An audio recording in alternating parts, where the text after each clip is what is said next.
er Dennis. Han kan godt lide at slappe af, når arbejdsugen er forbi. En god kop kaffe, og så dagens avis.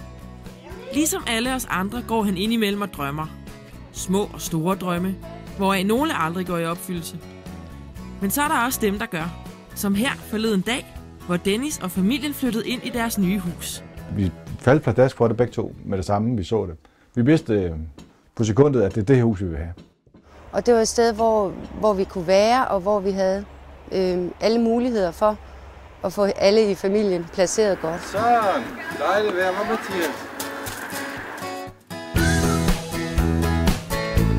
Her bor familien så nu. Børn, teenager og voksne under et og samme tag. Sjæle med hver deres behov og ønsker. Vi er jo mange. Vi har jo 4 børn boende her, hvor 2 af dem er plejebørn. Og vi var simpelthen vokset ud af det andet hus. Vi har fået alle vores behov dækket bedre i det her hus. Vi har fået flere badeværelser, og vi har fået gode store værelser til alle børnene.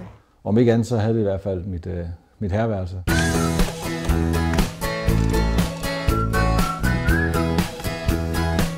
Det var en af grundene til, at jeg lige præcis godt ville have det hus her. Altså, vi købte det hus her. Det var, at jeg havde mit eget fristed, hvor jeg kan have mine værkstedsting. Jeg kan sætte et lille computerbord op, og jeg kan reparere cykler og alle de ting, som jeg godt kan lide at gå og rode med. Katrine, hun drømmer ikke om et værksted. På hendes værelse skal der være plads til et teenage-liv.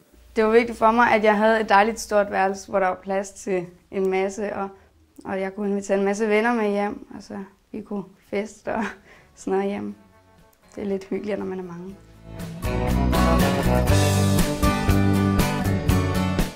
Familien har valgt at købe bolig i en tid, hvor mange andre tøver. For hvad venter der forude?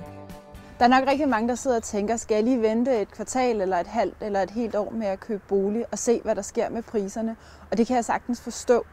Det, jeg tror er rigtig vigtigt at gøre sig klart, når man køber bolig, det er, at man gør det ikke med en tidshorisont på 1 eller 2 år. Man skal have altså en lang tidshorisont, og man skal købe en bolig, fordi man har et reelt boligbehov. Man ønsker at skabe et hjem. Krisetider på boligmarkedet er ikke nødvendigvis et dårligt tidspunkt at købe ejerbolig på. Det viser en analyse foretaget af Realkredit Danmark og Home. Mange af de boligejere, der købte bolig i 1979, da den første boligkrise begyndte, har i dag fået et betydeligt afkast af deres investeringer. Det gælder også for dem, der købte bolig under den anden boligkrise i slutningen af 80'erne. Selv når man fraregner inflationen, har det været en god investering at købe i krisetider for de boligejere, der er blevet boende over en længere årrække. Hvis man køber bolig, så skal man gøre det, fordi man har behov for et sted at bo. Man har behov for en bolig, som kan danne rammen om ens liv, og ikke fordi man går og spekulerer i at score en stor gevinst. Vi tænkte slet ikke på spekulation med hensyn til, hvor meget kan vi sælge det for om 5 år. Det er ren og skær, at det følelser, det er helt sikkert. Familien, som bor her, er jo en stor familie med 2 voksne og 4 børn. De er mange mennesker, som har behov for et hjem, som kan danne rammen om deres liv. Så de har valgt at købe de her godt 300 kvadratmeter i et marked, som er faldende. Så de har formodentlig gjort op med sig selv. Vi synes, at det er her, vi har lyst til at bo. Vi synes, prisen er fornuftig, og vi kan se, at vi har en lang tidshorisont. Men jeg har en følelse af, at her skal vi bo i mange år. Altså, vi er en stor familie, og vi skal bo her i mange år. Det er grunden til, at vi har investeret i og købt det her sammen. Ikke? Det er sådan et dejligt drømmehus. Der er masser af plads, og det er stort og dejligt, og det var skønt. Ja, indimellem kan mursten faktisk være det stof, drømme er gjort af.